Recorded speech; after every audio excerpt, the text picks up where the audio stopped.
I took over Bolton Wanderers. He was a young lad. Gave him his debut. Probably don't remember this either. He come to see me at the Beaumont Hospital and he turned up with 3 cans of Carling. That's right, yeah. You're not going to tell us anything else, are you? On it. You're trying that. I'm trying, Sam. I'm trying. That. Am I right in saying that you are a Manchester United fan as a child, Dean? Yeah, that's why you were a bit frosty with me when I walked in. It was, yes. It was very amateurish. For want of a better word, very unprofessional, and I struggled with that. How is he allowed to move the ball, but not even move the ball, pick the foam up? I can't believe none of you saw me on Michael McIntyre, by the way, this weekend. You want Michael McIntyre? Yeah, probably. No way we're cutting Sam saying that. No way. We're back. Thank you for joining us for another episode of No Tippy Tappy Football, brought to you by William Hill. And thank you so much for all of our new subscribers and all of the lovely comments we had about last week's episode, Sam. Mark White was very popular. Well, I'm not surprised, Natalie, you. I mean, what a character. I think it's the first time I've ever met him. And I'll still promise I'll go down for that FA Cup tie next year if I can. The fans are calling for it. Honest to God, I will. I liked him so much. I'd love to take a trip down to Dorking and have a look, like you mean. And if it helps in any way, as long as I'm not doing anything at that time myself in management or football, I should be delighted to take a day to go down and see him, like you mean. I'm going to come with you. We'll have to film it. Good, we'll have to do a No Tippy Tappy Football That's special. right, that'd be great, yeah. Yes. Would, yeah, it'd be fantastic. And we're a lucky charm because Dorking won 1-0 after They did, I saw that, yeah. So he was talking about struggle for the first time, but obviously he's managed to get the right result and 3 points on the board, so I'm sure he feels it. And of course, it's full marks to him because, I mean, he came over here to do the podcast after his game got called off, spent the night here. Like the night before, came and did the podcast for us. So we much appreciated his contribution. We did. We enjoyed it. And yes, we were happy to be a lucky charm for Dorking. And maybe we'll be a lucky charm for our guest today, Sam. Yeah. Sometimes it gets a bit of a regular podcast, which really upsets me somewhat by talking to my fellow British managers who are still looking for another job. And of course, this guy has been somebody I've known for a long, long time, 99 in fact. When I took over Bolton Wanderers, he was a young lad. Gave him his debut, and he was looking like he was going to be a glittering career at Bolton Wanderers until he had a very, very unfortunate leg break, which was a real bad one. Managed a fantastic career, moved into management as well, and he's still, after being the manager of Charlton start of this season, losing his job, still looking for another position there. So it's a big welcome to Dean Holden. Dean, thank you. Welcome. Thank you very much for joining us today. Come full circle, yeah. Yeah. Thank you so Debut much. and mentor along the coaching journey, and now Saturday doing a podcast. Nice to see you, Natalie. Lovely to There won't see be as many you. expletives as there was probably with Mark, but yeah. I watched it on the way here. It was some conversation, wasn't it? Fair play to him for just being as honest as he is. Feel free. You can say what you want on this podcast. To be fair, we're all good. I have to say that it wasn't an unfortunate broken leg. Weirdly enough, my cousin come over from America a couple of weeks ago and was showing my young kids who were 16 and 15. He found the footage which I'd never seen 24 years ago, was it? Yeah. And I broke my leg. And I never even knew it existed. It's the first time I've ever seen it. And he literally jumped 2-footed and caught me just below my knee. So it wasn't very unfortunate, but no, that's part of life. That's very true at the time. And I'd say that if it were today, you would have easily sued and won. Really? Yeah. Have you ever seen the guy that did it to you again? No, never. No. And you know what? I wouldn't hold it against him anyway. When you go into a game, you never want to hurt anyone. But, I went in with some intention. do. Well, some do, yeah. And if you remember the game, it was, it's one of them. I look back for a long time and Sam's right, I had my career. And sorry, I'm just going into conversation. It's perfect. I love this. Make my job easy. I got to 35. I played as high as I could, Championship League 1, League 2, and made the best of it. But it was never what it could have been, as Sam. It never got. Sam alluded to. I don't know whether you know this. It never got set right. I do. By the specialist. He left him with the legacy of it, like slightly bent on it, like sort of. So, and I don't know whether it was psychological or both, or a mixture of both. Probably the fact that he can get set right. I think he would have had what were you? 19. 19, yeah. 19. I think he'd have had a long career at the higher level than he did with that break, of course. So it was very, very, very unfortunate. Went on and broke the same leg a further 2 times, so I broke it 3 times in the end. Never got a free kick for any of them, seriously. So you want to see the state of it Because now. obviously referees didn't like you then. Yeah. But I look back genuinely. We played. So Sam got the job. Loads of players were injured. I'm 19. He threw me in for my debut at right back. I'd never played right back, even in training. So thanks for that, boss. Never even in a game. And I just played. And it was against. I had my debut against Fulham, and then he played me against the old crazy gangs. The older listeners will remember Wimbledon back in the day. Gang, yeah. And I played right back against Marcus Gale, who was the quickest. Yeah, that's right. Yeah. And obviously did all right. I stayed in the team, but then I got sent off in the quarter-final of the FA Cup. I went face to face against Charlton, ironically. I went face to face with one of the winger I was marking. Got sent off straight after half time. Luckily, I had a good Johnson scored a worldie, and we got through, and he got me out of the. I got a 4-game ban for that, and then I came on in midfield against Sheffield United. If you remember, Neil Warnock was their manager.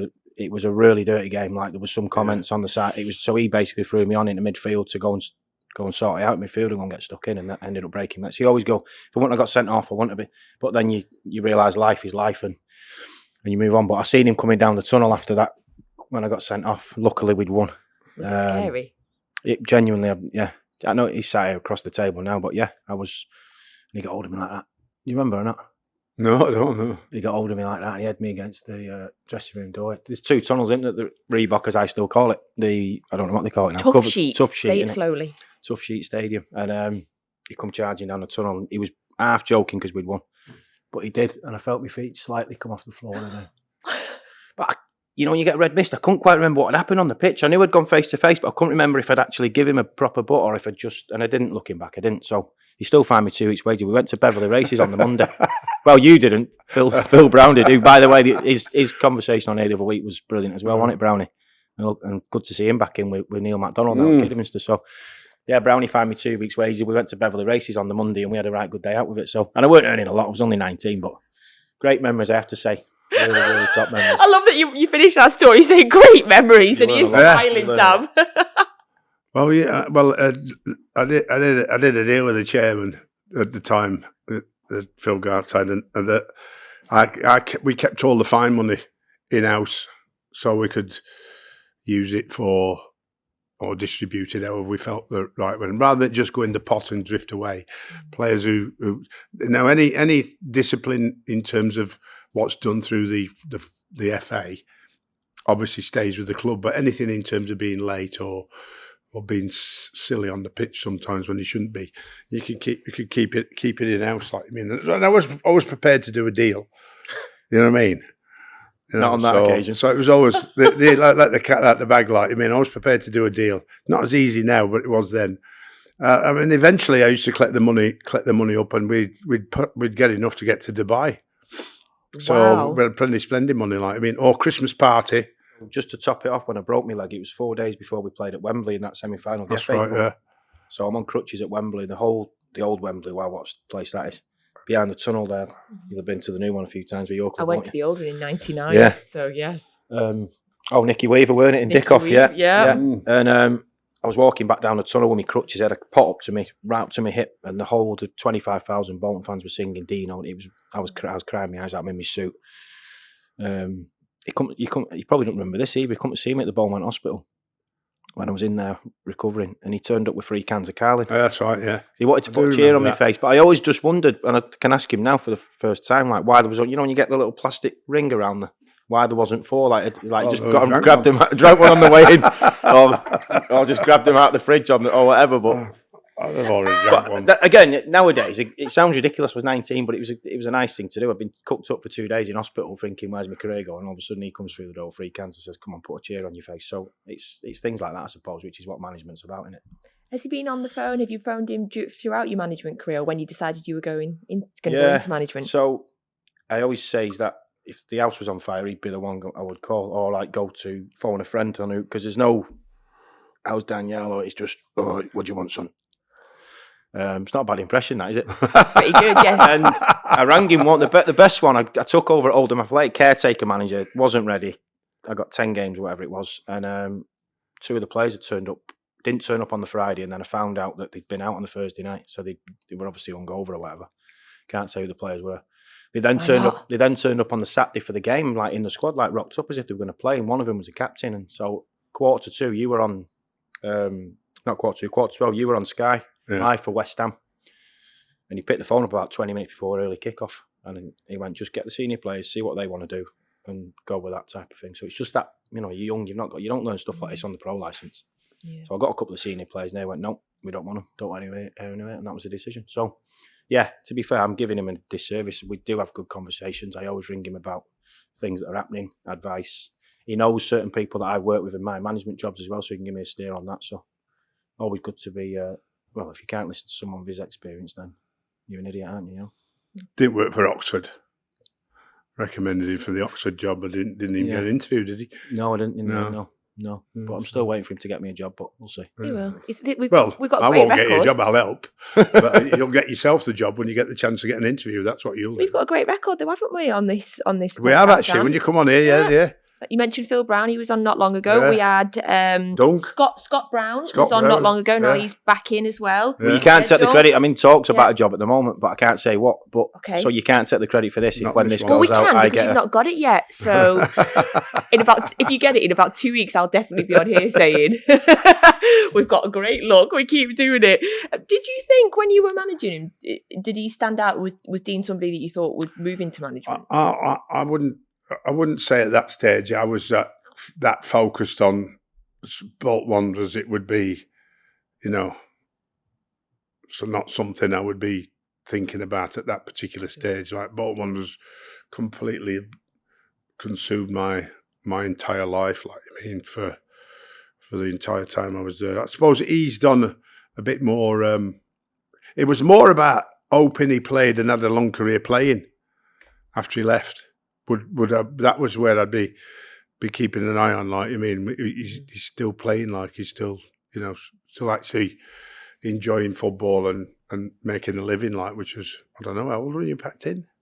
I got to 35 in the end. Yeah. 400 odd games, like I say, not the level I wanted, but I emptied the sponge of squads as much. But it's weird because I only played 20 odd games for Bolton in the first team, but the amount of fans even now and every time I see him at an awards do, it always comes up because I came through the system. There was just that. Listen, I would never ever put myself in the Paul Lake thing, but that kind of, he could have. I think it goes in my favour for Bolton because he thought he could have been this. Maybe I wouldn't have ever got to that level, but they all thought he could have become that. So it almost. Me and Kev Nolan come through together, and that was kind of just that start of that journey, weren't it? Going, but I still don't forgive him because then I've been out for nearly a year now, and I come back, and then he goes and signs Campo and Okocha and all them lot, and I'm doing 1v1s against Yuri Djorkaeff from the back of a World Cup win in one of my first sessions back from a broken leg. So no wonder I never got back in the team. And off I went to Oldham, and that was me. So honestly, one of the best times of my career, just going to the away games as a young kid, and just, it doesn't happen now because of computers and that, but you sit and have the evening meal before the game, and you just sit and listen to, Scott Sellers, Nathan Black, all these players, Alan Thompson, top Goodney person, top pros, and you just soak it all in. It was a brilliant time in my career, I'll be honest with you. So you mentioned that you're in talks for a job at the minute. You're often linked with. I always see your name in the hat for jobs like Stoke, Plymouth, He's good at it then. I like that, yeah, because you've got to do some. He's saying I do it myself. You've got to do some work. You've got to get out there. You can't sit back and just think it's going to happen. You've got to go and try and push yourself forward. It's just the interview, and then you've got to decide what interview technique you've got to use now. I talk to a lot now about, do you want to do a laptop presentation, or do you want to sit there and talk and ask I suppose you have to ask really whether they'd like that. But so many managers got to get a job on a good laptop presentation now. I know you pulled your face like that's quite right. Yeah, honestly. Yeah, they can.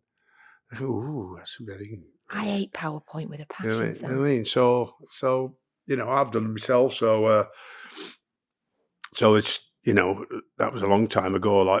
I personally now at my stage of life, you know who I am, you know what I've done. Sit down and talk to me, and if we like each other, let's have a go. I don't think I need a PowerPoint presentation anymore. But certainly at the other end, there's a lot of people seem to be gaining jobs by what they're talking about.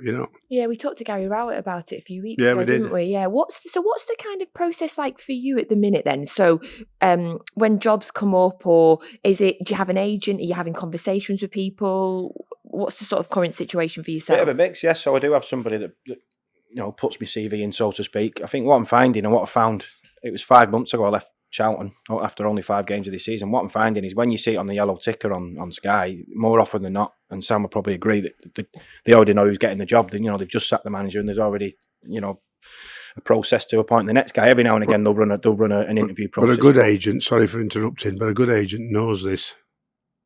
Knows the clubs that are on the looking edge. Right. And starting, because I've been my agent's been on the grapevine, and the word through the grapevine on what is and isn't happening, and of course that's nothing to do with me, because you can't be seen to be, but at the end of the day, we all know it happens. So, but if the word about the manager might be that it's they're gonna make a change, then if they're appointing a manager the same day, that means they've done all the work beforehand, and that's where a lot of it seems to go. It doesn't seem to be taking any time or looking at and seeing or asking for applications after they've sacked the manager. It seems to have all been done well in advance of it, which is actually against the rules. But nobody seems to stick to rules now, do they?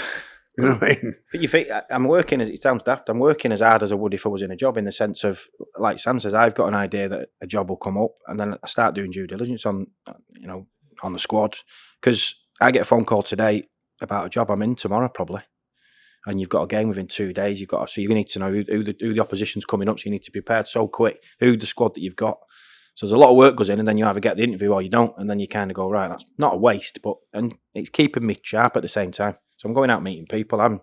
He'll tell you I've never sat on my ass, and sorry to swear, say you that after last week. Yeah, you're fine. I never sit around and expect the phone to ring. It's just not in my nature. It's not who I was brought up to be. So you go out there and you get yourself, another job or whatever it is. So I go to loads of games. I've never not at a game really normally. So I've enjoyed the time, but it's been 5 months, and I'm desperate to get back in. I'm obsessed with it. So I'm getting a bit bored now, I'll be honest, I am. So we're filming this on Wednesday morning. There was some league EFL fixtures last night on the Tuesday night. Half an hour after Charlton's defeat, Michael Appleton was sacked. So obviously he came in after you. He's been in the job 4.5 months. We asked our listeners to send in questions, and somebody was right on the ball, realising that we had you in here today. Well done to Charlton fan Dean, who immediately tweeted us after Michael Appleton and wants us to ask you, would you consider going back to Charlton? Charlton fan Dean, so that's not me asking myself. No, it wasn't him, just to confirm. When did you send that one in? Know what? I absolutely loved my time there.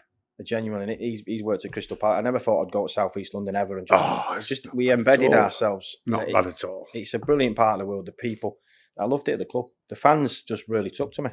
They really took to me, and we had a really good thing going. So you're in talks now and back into management as quick as you can. You're not going to tell us anything else, are you? On it. You're trying that. I'm trying, Sam. I'm trying. You're trying. I'm an open, but I'll talk about anything. But I've been warned that I genuinely can't talk about this. Okay. Because, it's not signed just yet. But I'd love to talk about it. But it's an exciting opportunity. I have to be honest. And I've done a lot of research, a lot of due diligence on it. So if it happens, it happens. If not, I'll go on to something else. Yes, you will. Thank you. Okay, some of the things that have happened in football in the last week or so since we were last here. At the weekend, there was breaking news that alarmed me, Sam. So Manchester United announced that City's former COO, Omar Barada, will be taken over as CEO from the summer. So he was a senior person at City, COO, involved in a lot of things and a lot of big decisions, very, very well respected. So Jim Ratcliffe looks like he's going in and making a set of players, isn't it? Yeah, what did you thought when you saw that? Well, I don't know how much due diligence they've done. I mean, we all know that that the staff at Manchester City has worked tirelessly over the last, how many years is it now? 10 years, is it? More than that. More than 10, is it? I want to say 12. But after learning the ropes, which they did, probably took them about 3-4 years, or now to restructure or how to structure a football club and how to run a football club. They do it better than most, and And their infrastructure behind Pep is the reason, or another one of the reasons why Manchester City are so good. They're obviously a world-run organisation now because they have more clubs than anybody else in the world, don't they? I mean, my mate who played with me, Mick Bennett, is one of the heads of the Australian Academy for Manchester City. So that's how far they are. Yeah. Like I mean, so I see him on LinkedIn, and he like puts his posts out and keep in touch with him. Like, so I mean, you know, their organisation. So whether he's employed to start evolving the knowledge he has to put that into Manchester United, and that is the only reason I can see why they've approached him, and you know, what's made him go. I guess it's a promotion, the way I see it. So Higher position. Yeah, he's COO of the entire City football group, or he was. And I guess the people above him are very, very set. I guess he doesn't see an opportunity going any higher at the group. Okay. So I'm guessing, Sam, that he's seeing it as a promotion and obviously a challenge as well. Am I right in saying that you are a Manchester United fan as a child, Dean? Yeah, that's why you were a bit frosty with me when I walked in. It was, yes, very. I can sense it. Would you still class yourself as a United fan? Yeah, you never lose it, do you? Yeah. I'm not as obsessed as I was when I used to go home and away as a kid and all that, but I still obviously watch the games with my kids and go when I can. I was at the game a couple of weeks ago, last time I went, so unlucky. Yeah, you'll never lose it, do you? You don't. So what did you make of this news then? Well, because obviously people have been saying United have problems behind the scenes for such a long time. Well, Man City just said there. Man City, Liverpool, probably the best run teams in the Premier League. We were talking off camera, weren't we, about Brighton and Brentford? Yeah, Brighton, and what goes on behind the scenes to put out what you see on the pitch. So United have been a mess for a few years. The recruitment's been awful. You have to be honest about that. The succession of managers wanting different types of players. So what they need to do, and Dave Brailsford going in there, you probably met him a very impressive guy, and people are saying, like, what does he know about football, stick to a bike and that. He doesn't get involved in the tactics and the technical side of football. He knew nothing about bikes when he went in. Exactly. Well, he'll control the coaches and the performance teams behind it and make sure they're working at an elite level. So he's a brilliant appointment, and they're obviously they've not had a proper CEO for a while now. Sporting directors, most clubs have got one. And more importantly, the recruitment, head of recruitment, or whatever you want to call them. So they need to get them positions in place, and then you'll start to see success on the pitch. So it's not a quick fix, this. Like Liverpool or Man City lose a player or sell a player, and there's one through the door the next day or the day before, and that's not been the case at Man United. So they're doing it the right way around for me. They're getting it all sorted behind the scenes, or they seem to be, and then you'll see it follow on the pitch as opposed to just, you know, scattergun approach and let's go and get him and let's go and get them. This has to work. It's like the last chance saloon for Man United, this is, for me, because there's so much gone on for, since Sir Alex, 11 years since he left. And not the sort of success that they demand or expect. And I think that when Jose says, I finished second in the Premier League with Man United, which is the best achievement I've ever achieved as a manager, and you look at what he's achieved in the world of football in Europe, not just in this country, it's just, if he's making a statement like that, it just shows you how difficult the job was. I think at the time people thought he was crazy when he said that, and then it took a few years for everyone to go, oh, everyone just thought he was being Jose, didn't they? they? Yeah. But he was proved to be true. All the managers who've had Moyes comes in, signs Fellaini, and then he goes, and then the new manager don't want him, and then so they're spending all this money on players, and then they're having to, you said it, Donny van de Beek, and all these players that Eric Ten Hag's had previously, they've just not worked. So much more clubs are now sort of going, here's the style we want to recruit to, and then you get a manager in to play that style of football which suits the players that you sign. That's just the way it is nowadays, and you have to accept that, and that's, I don't have a problem with that. But like Sam says, the hardest thing is you lose a couple of games and then it's on you, even if you've not signed the players. But that's just the way it is. I don't think it's ever going to change now, is it? So I guess if you're chatting to a club then about a job, you're finding out then about their style that they want to play, their philosophy, and then are you then thinking, does that suit me? Yeah, I mean, there was one recent example. I won't give you the name of the club, obviously, but they wanted to recruit to a certain style. They'd had previous history of playing really direct style of football, and they'd had previous history of previous success of doing that, and they wanted to go back to that. And they literally wanted you to just boot it up the pitch and play like that. And they didn't really have the players to do that. So that was something I didn't feel that was the right thing for me at that time. Now, the longer this situation goes on where you're not in work, you might go, all right, I'll maybe take the opportunity on and make it work. But you have to play the strengths of the players that you've got. Like, we played that semi-final of the Carling, it was the Worthington Cup back then, wasn't it? Right, you were talking about at Bolton in '99 with two-legged semi-final. And in the morning, it was a Tuesday night second leg at Prenton Park, and there was a lot of beef between between him and John Aldridge. So we got there late on purpose. Second leg semi-final, Carabao Worthington Cup, whatever you call it, full house at Prenton Park. They're doing the old school warm-up of going from touchline to touchline in a row. So we go out, Phil Brown takes us in the same half of the pitch, and we're now going halfway line to 18-yard box. So they're going like this as we're going like that across the pitch. And they scored. He was in front of your dugout, wasn't he? John Aldridge, he probably never got out alive after that. But that morning of that game, Phil Brown had me in at Exton at the training ground, and he literally put 4 cones in the side of the 18-yard box, and I was on the halfway line. He passed it into me, touch, and just drop it like a 9-iron, just leave it, and that was the focus for that night. And that's how sometimes managers want you to play, but you have to play to the style of the players that you've got to get the strengths out of them until you can maybe bring all your own players. He's not wrong, but in today's football he is. Because if you don't, listen, I love Michael Carrick, but I watched him last night against Chelsea, and I'm going, I said, Michael, what, don't get sucked into that. We're going to express ourselves and try and show what we can do playing out from the back. Well, it costs you 6-1. You know, you're there to win. Yeah. I mean, if you win, you're final. You know what I mean? But this obsession, and I've said this about all young managers, unless they play out from the back, it's not going to get a job anyway. Because all the directors are brainwashed now. When I went to Charlton at Christmas, they'd not won for 2 months, and the previous manager wanted to play out from the back at all costs. Yeah, that's right. Every manager's got their own philosophy. No, but I'm saying that's what you have to do when it's for the directors, you know what I mean? I had a team at the time that had not won for 2 months, and the fans at the Valley were getting on the back, and they didn't have the players to play like that. So I said for the first 2 games, we're not playing out from the back. Like, we're not playing short goal kicks. We'll play forward, and we'll play in there after the pitch. And then you get confidence, you win a few games, and then you can start to play. Then we went to Old Trafford in the cup game. We've really played, because by then you're all right. So you've got to just, what I'm saying is, you can't ask, what's the point in asking a player to do what he can't do for the sake of your ego and your DNA and your identity and all this nonsense that people talk about nowadays? You've got to get the best from the players that you've got at the time, so you can recruit better. But this is almost a pandemic in football. I blame Pep, genuinely. Not Growing up really. watching that Spain and Barcelona team, and it's just infiltrated English football. Well, it has infiltrated English football in a very positive. You watch a conference team now, and conference teams play like that. Grassroots teams are doing it, yeah. I mean, there was always the situation about it's a traffic light. Red is your own 18-yard box, and amber's in the middle, and green's at the top end.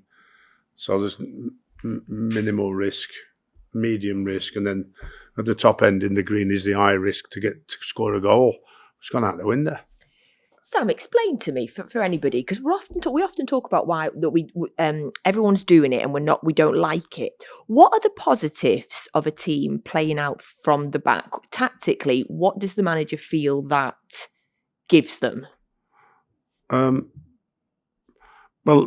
if you've got the quality of player, it's the right way to play to break down the opposition that Pep plays against. It gives you more control. So if you've got technically astute players that can handle the ball, you've got to remember the rules have changed where people can't really physically dominate anymore. So any form of touching or anything, you're going to get a free kick. So there's less risk, and you're playing with more control. Ironically, if you look at Man City's team, the physical specimens they've got, it probably got the players that could play like that as well. Well, they do that. In terms of the speed and that. They do that. I've seen the goalie do it. The goalie plays off the front man more than anybody else. He's had a couple of assists, yeah. Yeah, he's one of the best. He's one of the best. He can put it in behind. I mean, I've said this before many times. He's one of the best passers in the Premier League.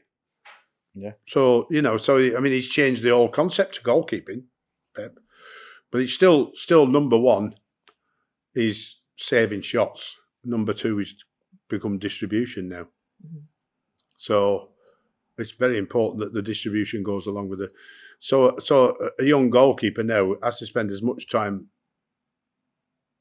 playing outfield with the players as he has to spend in goal doing the normal stuff. We went on our pro license, went to Neon. You went to Neon in Switzerland, the UEFA HQ. It's on Lake Geneva. It's the most magical building. There's European trophies everywhere, and it's like they've got like an auditorium, and they've got people from every country in the world there, Kazakhstan and Spanish, and they have translators up all around the room. So they have this foam ball thing on stage. It was Pat Bonner, the old top goalkeeper. So he throws his ball, you put your hand up, catcher, and you ask a question, and you ask it, and everyone's going to hear your question because they're translators. It's brilliant. And there was a massive debate about exactly that. And the majority of the room was, and even Pat Bonner, which I couldn't believe, agreed that now distribution is more important when you're trying to sign a goalkeeper than keeping the ball. Oh, really? You know who told me that? Ridiculous. Never guess who told me that. Who? John Beck, Preston North End.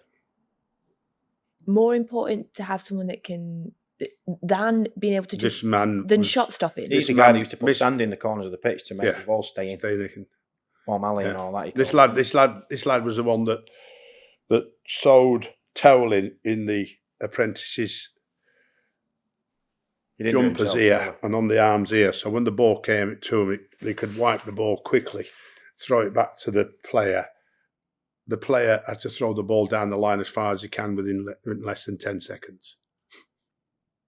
But his philosophy was the fact that if the goalkeeper can, like you got the 18-yard box, and then the distance from the 18-yard line to the touch line, that to the dead ball line here, that box, that's Paradise Alley. And if a goalkeeper could kick it in there, we'll be winning. He was ahead of his time in terms of stats. He then get a long throw in and pen the opposition It was called reaches. Okay. Yeah. And these Cambridge, reaches massively. So this was the most simplified game you'd ever experienced. I hated it, me as a coach, because I had to teach. I couldn't teach the youngsters anything other than that when I was at academy. I used some of that, what John Beck used. What the good stuff out of that, get that. But it's ironic now, all these years ago, because I dismissed John Beck going, that's rubbish.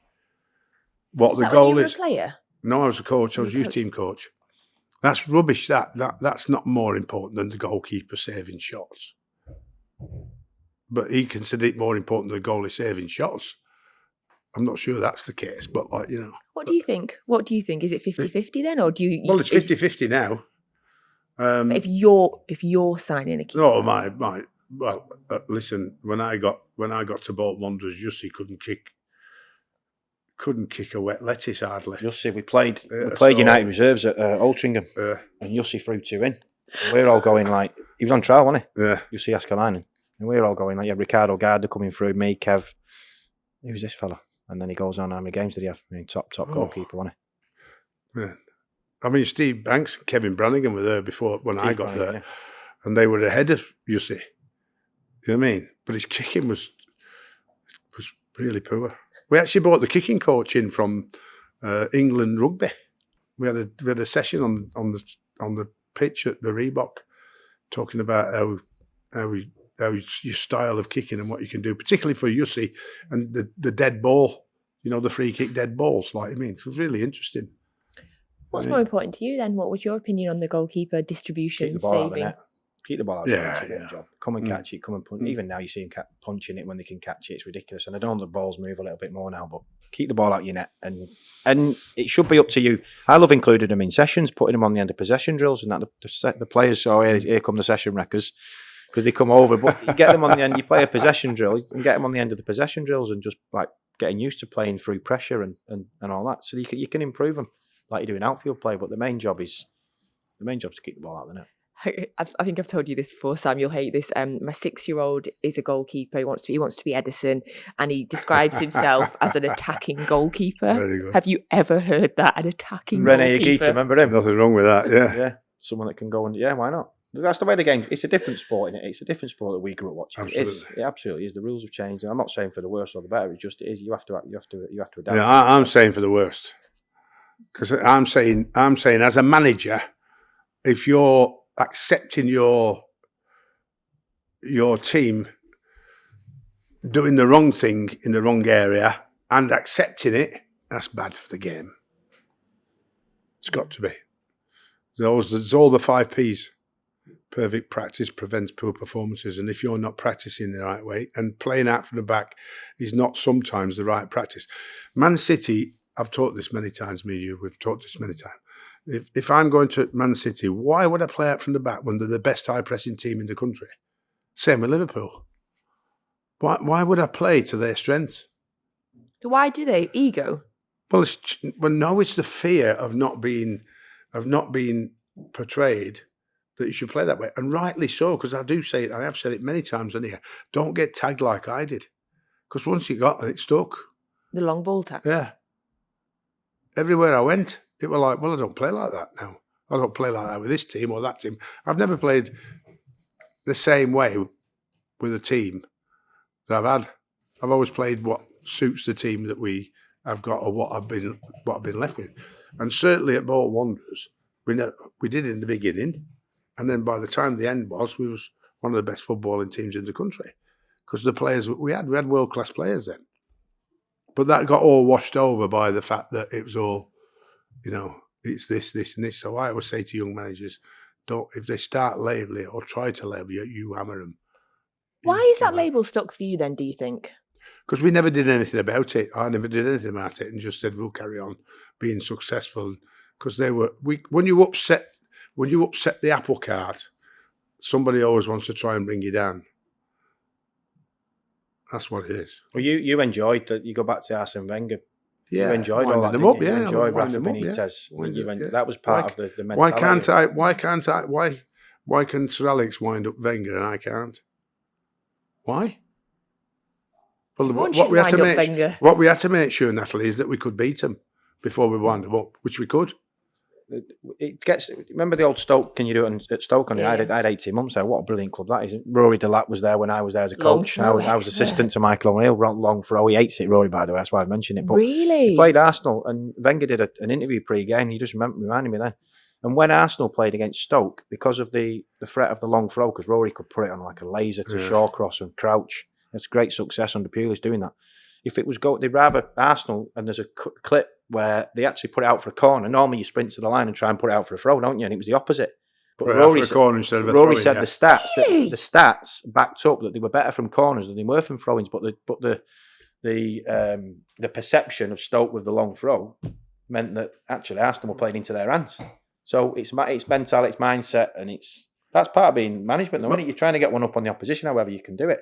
We're more and more like the American football than ever before, because watching Arsenal win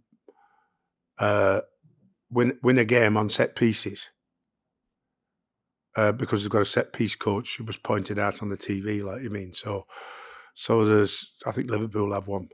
Like Most of them do now. So more and more. I mean, what a lovely job, just having to worry about set pieces. So if he's a set-piece coach, he must be a set-piece coach defensively as well as attacking-wise, like I mean. So his job determines on how many goals have you conceded to how many goals you've scored, and he should get sacked if he's conceded more than scored. It's a game of set-piece. If you watch a game now, you can. It's a game of you've got to be better at transitions, whatever they want to call it nowadays. That's where games are won and lost. Like your set-pieces, you should be in control of. My biggest pet hate is watching a game. This is how boring I am. And seeing the state of some of the throw-ins that you get, like the swings of attack. This is something I got from back in the day, Mr. Pioneer over here. The swing, you can have 40, 45 swings of attacks from. So if you've got 20 odd throw-ins in a game, that's 20 odd opportunities to have an attack at their goal. If you turn the ball over, that's 20 odd times they're going to come at your goal, plus their throw-ins. So they're really important, but people don't put any time and effort. And players, and I remember myself, you wait, right, we're going to work on throw-ins today. That's the biggest way to lose a dressing room ever.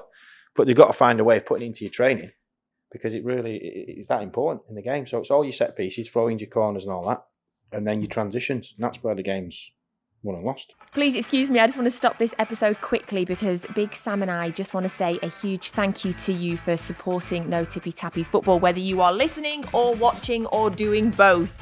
Sam and I absolutely love doing this podcast and we couldn't do it without you. So take a second, please, and subscribe or follow wherever you are watching or listening to us. We're also on Twitter, No Tippy Tappy Football, and we have our own YouTube channel. I know everybody says it, but it really would mean a lot to us, and it means that we can keep getting bigger and better guests the more followers and the more subscribers we have.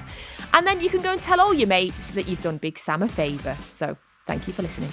I was at Wigan versus Wickham last night, All right. reporting for the BBC. All right. And we talked about this when Dean came in. It was last night, so you might not have heard about it, Sam. I'm guessing you haven't. So the game was awful, Sam. It was into the second half. It was barely anything to talk about, barely a shot on target. I think it was one really weak shot on target in the whole of the first half. So I'm thinking, oh gosh, I hope this game gets a bit more exciting. 5 minutes into the second half, the referee and a player from each team all collided in the middle of the park.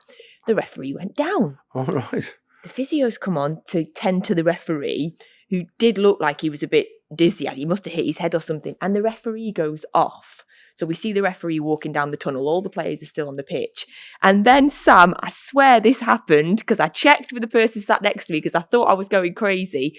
The man on the tannoy said, do we have any qualified referees in the stadium? And everyone sort of looked at each other. And I was like, what? And he definitely said it. And then there was 20 minutes delay. The players were all still on the pitch. They were doing drills. They were staying warm. And then the game restarted. The fourth official had become the referee. Yes. And then there was an announcement saying, give it up for our volunteer fourth official. So I think they'd found someone in the crowd. I don't know where this fourth official had come from. Well, that's good, isn't it? Yes, we had a 20-minute So if they delay. couldn't have found the fourth official, would they abandon the game? I don't know. I couldn't find it. So in that You 20 don't really minutes, need a I fourth was- official to abandon the game, though, do you? I was searching the laws of the game and I couldn't actually find anything that said you have to play with a fourth official. But I was going to look at you two, wondering if you I knew. wouldn't know that. That's something No. I would not know. We We didn't used to have a fourth official anyway, Exactly. so... Yeah. They should just get rid of him. All that happens is you see managers berating the fourth official and then berating each other. I know. If he wasn't stood there, you see it at the top in the Champions League and all that, and the World Cup and that. It's the assistant manager or someone that gets the number up for the sub. Yeah. So that's all the fourth official does. He supposedly looks at fouls going in, and he doesn't. I never once. Well, the assistant in the say Premier League anything has through to the put the thing. subs up now. Exactly. So He did it. The volunteer last night, Sam, I'm telling you, when he did his substitutions, it was the most enthusiastic rise of a board I've ever seen. He But was then if the taking referee his then He'd be moment. absolutely delighted, I wouldn't was he? loving If it. the He gets might. injured. We need to find out whether he refed it. Probably need refed in to. the Sunday League Yeah. or something like that, which would be great for him. Yeah, I wouldn't it? need to. if he'd have got Yeah. injured, then the linesman would have become, or the assistant I referee don't would have know. become the ref. What Yeah. happens then? He's got to become a linesman. I don't know. At that level, that's ridiculous. But I just think if we got that. you made it sound interesting. I was picking my lad up from training, and I was listening to Jack Dearden, our old mate, commentating Jack, on yeah, when well, Nicky yeah. Hunt, funnily enough, talking about Bolton Cheltenham. Yeah. And I they was- cut to Natalie, and she was like, she'd been bored every time they went to her, just going, "Wow, there's not much going on here." And all of a sudden, you could hear in her voice this buzz that there was some excitement. I was so happy for them to be excited. It's so hard to be a reporter when nothing's happening because you can't say nothing's happening. Like you have to find a better way to say it. So yeah, I get that, yeah. And then Wigan got a winner in the last minute. So it was 19 minutes added on, and they got a last minute winner. We've gone totally off my notes, by the way. The last basically 40 minutes of what we've been talking about. I don't remember where we started, but it's not on my notes. So I'm going to pull it back. I very much enjoyed it, by the way. Very much enjoyed it.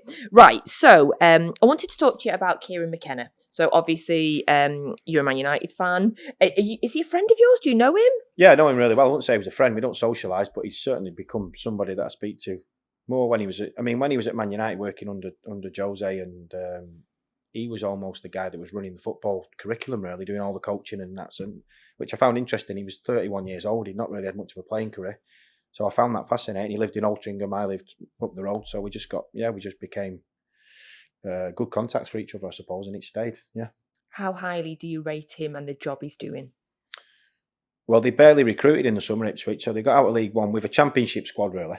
So amazing transition. They didn't need to recruit much in the summer because they had such a good team in League One. They beat us 6-0, and it could have been double figures at the end of last season. They were frightening. They were on a run of, I think they've lost once in 30 odd games or something. But it's just his demeanour. He's obviously a very, very good coach because he's been doing it, and I find that quite fascinating from somebody that's not had much of a career due to injury. They retire young, 21, 22. They then get into coaching. He's got 15 years on me because I played till I was 35. So he's had all that more experience, which you can only get through doing the job. And he's a very good coach. I watched him in action with that. I just like the way he sets his team up. I like the way that he does it. And they could go up again this year. They could double bubble, couldn't they? And massive it'd be a great achievement. story. I mean, how many players have they got and where have they got them from? Again, they must have bought some players in under his wing that have exceeded beyond their expectation of certainly the Ipswich fans. Yeah, financially, sure. Even Alan Brazil's excited again on Talk Sport about Ipswich. You know what I mean? He still lives there, doesn't he? So it'd be interesting to see whether they can hang on. Because they're challenging the big boys that got relegated last year. I mean, the three that got relegated last year. Obviously, I was there at Leeds and couldn't save them with the 4 games I had. But then Southampton and Leicester. I mean, they're much bigger clubs than the 3 that went up. So it's much more difficult in the Championship to get up this year. It was last year. And no disrespect to obviously Sheffield United and Luton. You know what I mean? It's just, those 3, Leeds, Southampton, Leicester in the Championship, big clubs there. And the big budgets compared to Ipswich, you know what I mean? Mm. I mean, Leicester, Ipswich in League One had a huge budget, but you've still got to do the job and get out of the division in his first managerial job. No, he's always on the end of the phone. He's always good for a bit of chat about stuff. He's the one to speak to, about sessions and more tactical kind of stuff, really, I suppose. But he's a good guy.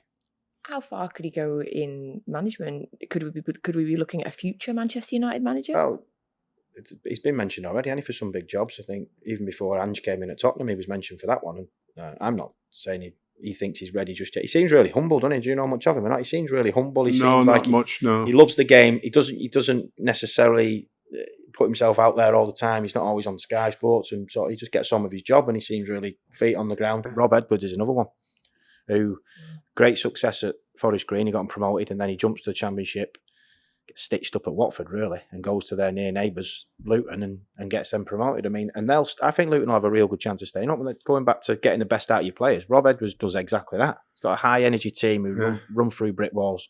They've obviously got the great story Tom Lockyer and all that going on. And they've got the home ground. Yeah, that plays into their hands. That's one place where Premier League players would hate to walk in that dressing room, walk on that pitch and go, what are we doing here? That's a great advantage for Luton. And that's already proven to be. What was it? Liverpool last minute, was it? I think so. There's a few of them, wasn't it? Like, I mean, where they, they've had some good results, full marks. Yeah, but another good young British coach who's doing really well. It's good to see it, really. It is, yeah. Right, I've got another question for you from Harry on Twitter. He wants to basically know, what was it like being at Peterborough with Big Ron, with Barry Fry, and with there being a documentary at the same time? And what stories have you got? It was mad.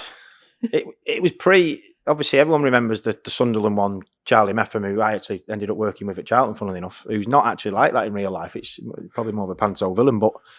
And then they do them, and I have to say the ones recently, the All or Nothing, Man City, Tottenham, the NFL ones, the insight is fascinating. Like when you see them, recruitment and meetings are brilliant. This was Darren McAntony, who still owns Peterborough, and someone else I speak to regular basis, brilliant for advice.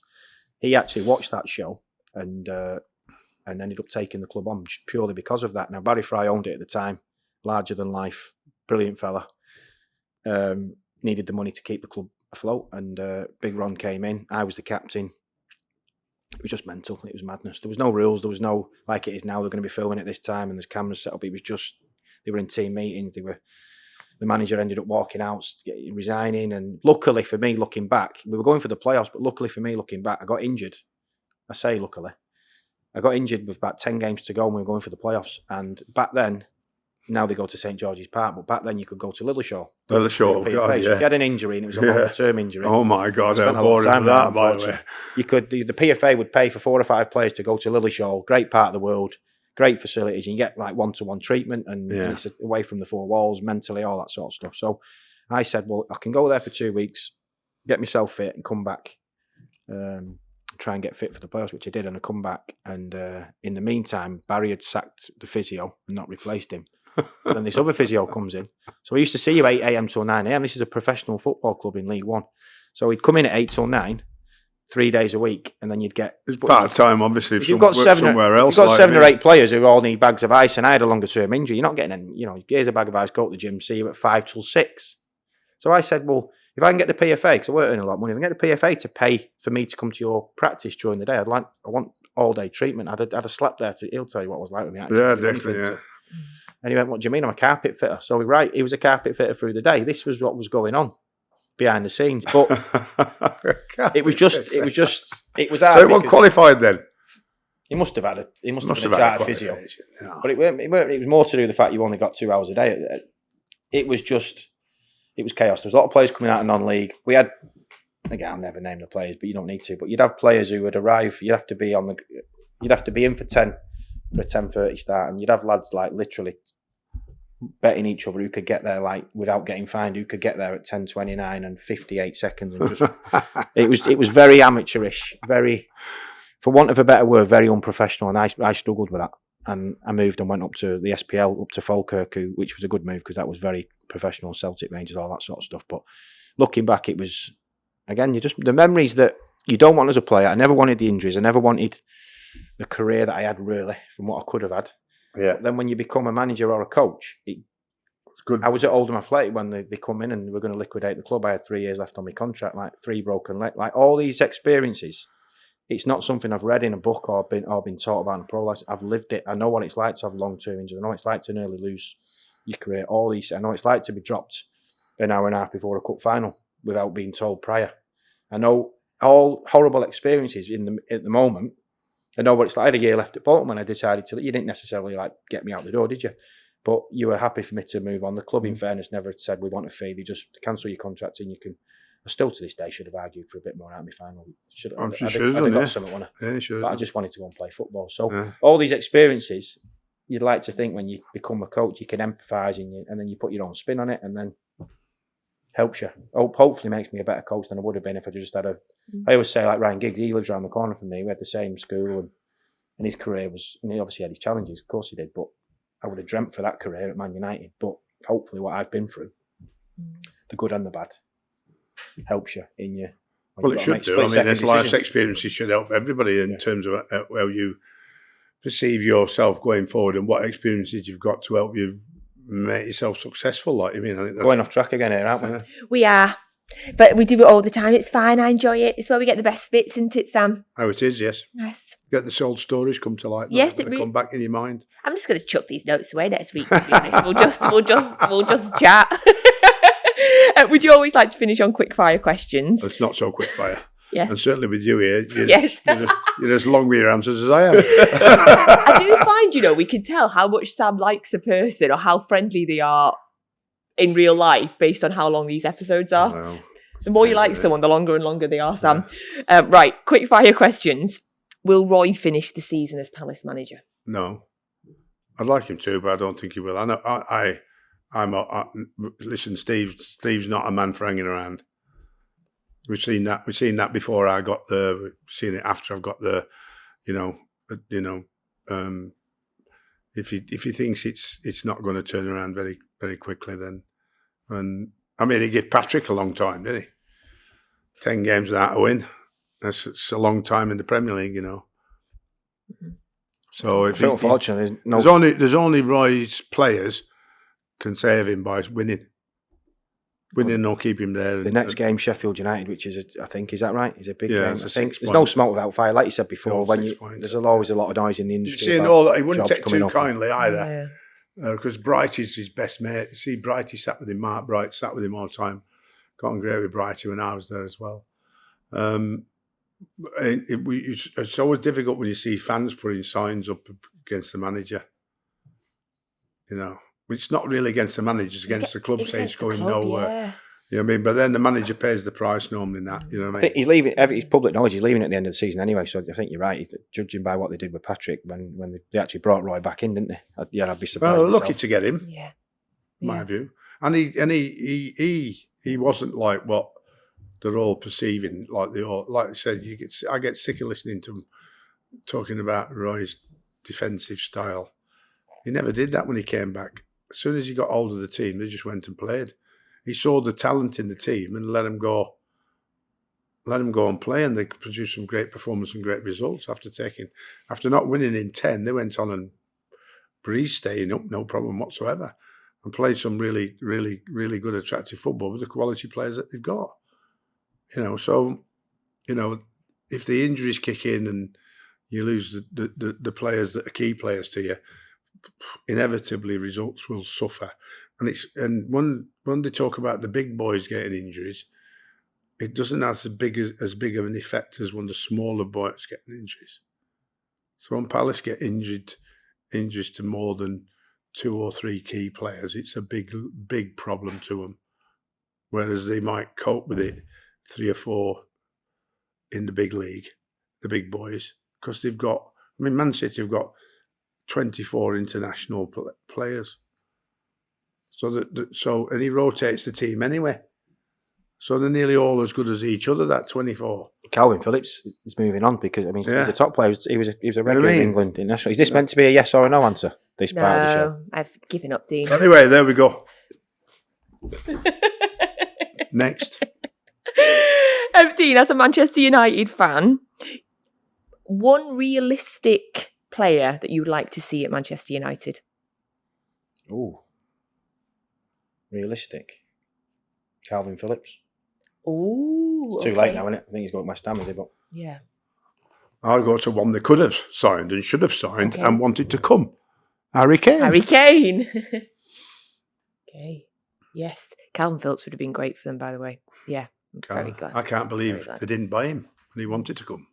Yeah, Harry Kane, we talk about that. Okay, I'd like a transfer prediction from you both for the end of the January transfer window. What's going to happen in the next week? Well, both Luton, Burnley and Sheffield United need to sign as many players as they can if they can get some 1 or 2 to strengthen their squad, to lift the team that they've already got, and they will have a much better chance of survival. Mm-hmm. I wonder what Liverpool might do with this Mo Salah thing, because there's all different stories coming out. In the first, it was going to be 2 games. Now they're saying it might be 6 to 8 weeks, and I wonder if they might go and, because they're in a good position now, aren't they? They're firing, they're coming strong. Mm-hmm. Someone to Liverpool, lots of signings. And the lower end, yeah, if they want to survive, yeah. Okay. If Arsenal were to sign Ivan Toney, would that make them favourites to win the title? No. They've got to change their whole style of how they play. To suit him, or just to suit him, yeah. Otherwise, he wouldn't have the same effect that he has at Brentford. Sorry to go back to referees and VAR. You can cut this if you want, but how has he been? It doesn't come under jurisdiction of VAR. How is he allowed to move the ball, but not even move the ball, pick the foam up, which I didn't think. I thought once they sprayed it disappeared, and move the foam as well. And VAR have not watched that and gone, that's illegal. For his free kick goal in the comeback game last week. Well, it's just another. But anyway, forget big red X against him. Getting him started again. But he would definitely strengthen Arsenal's case. But I still think Man City will come strong second half like they always do. Yeah, I just can't see anyone getting in front of them. Even if Liverpool do make some big signing, they've got the best manager, the best team, best squad. Is that painful for you? Not as much as it used to be. No. Actually, we met him when we played him in the 2-legged semi-final when I was at Bristol City, and he was brilliant. And I had my rucksack in after the game. We went in for a beer or whatever I have to do. And I was reading his autobiography, and I had it in my rucksack, but it's too embarrassing, isn't it? Because you're kind of going against him at that point. I still wish I'd have asked him to sign it. But Liverpool are very efficient, though, compared to, they're not the flair. I watched the Bournemouth game, and it was nip and tuck for a long, long time. Then all of a sudden, counter-attacking won them the game. So, that when you're top of the league and some of the performances have not been the sort of performance that Liverpool are used to, but they've still won, says a lot for them this year. It's whether they can sustain it. They've looked like Salah, Trent's out in it. Connor Bradley's come in and done brilliant. I watched him a lot at Bolton last season. He's going to be a top player. Yeah, and I found out the young lads. In retrospect, we could have signed him at Stoke actually, but I never knew at the time. He's a brilliant player, Connor Bradley for Liverpool. So he's going to be a top Irish international, I think, but Northern Irish. But yeah, Trent and Mo Salah, I think, are big players for them. Very much. Okay, and I've got one final question for you. It's not football related, although it could be. I love this one. We've never asked anybody this, and I don't know why, because it's dead fascinating. Who's the most famous person in each of your phones? The most famous person's phone number that you've got? Oh, God. Sam is thinking, because, his black book must be a delight. I don't have any fame. I'm not interested in famous people. Okay. It's just because they're not interested in me. You say your wife. You've got your wife's number. I can't believe none of you saw me on Michael McIntyre, by the way, this weekend. You on Michael McIntyre. Yeah, I did not know about this. That's a good I was going to deflection. go probably my most famous person because he's a big mate of mine with soccer. Two, one would be Robbie Williams, and the next one is Bradley Walsh, which was Michael McIntyre's. I saw it when he was in bed. They were talking. Did you see it? Yeah. Was you on that? I was on that. Doing what? Came in and asked him some questions. When he was in bed? 2 a.m. in Sheffield. So it wasn't set up. That was in the middle of the night. Middle of the night, yeah. Wow. Yeah. How have I not seen this? Watch it on catch up when you get in. I'm definitely going to get it on catch up, and I need to watch Bradley Walsh on Gladiators because I'm very much enjoying that. Yeah. Well, that was them filming Gladiators in Sheffield. He was fast asleep in bed with nothing on. Okay, I like that. Robbie Williams. They had. Have you seen The Chase? Yeah. One of them. Have you seen funniest things on The Chase ever? Fanny Smeller. No, I don't know. Well, what's going on? She right was now? there. Oh, she's there. The Yeah, woman. So she she's was with there with the skis. She's a German skier. Like, I mean, they actually found her and got her there, and it's obviously Smeller. But he announced it. I've no idea what's going on, Sam. So you'll know. You know. Well, if you watch the clips on. Okay, so I need to watch Michael McIntyre. Then I need to. Is that safe to Google? Watch Google Bradley Walsh and and it's one of the questions it comes up. Well, the thing about it, Bradley Can't stop laughing, can he? He couldn't stop laughing for about 10 minutes in it. Like I mean, so. You're going to cut this after Robbie Williams, aren't you? Yeah, probably. No way we're cutting Sam saying that. No way. Lovely. Thank you so much. Do send your wife my love. She's a very, very lovely woman. She said to say the same. She is. Oh, thank you. Yes. And thank you so much for your time. Thank you. Pleasure. Thank you. Dean, thanks so much. I enjoyed that. Thank you. And as ever, Nat, thank you very much. Thank you, and Sam. thank you very much, all our watchers, and keep subscribing. Thank you. See, Sam said it, you have to do it. There you go. Done. We'll be back next week. Thank you so much. Thanks for watching No Tippy Tappy Football, brought to you by William Hill.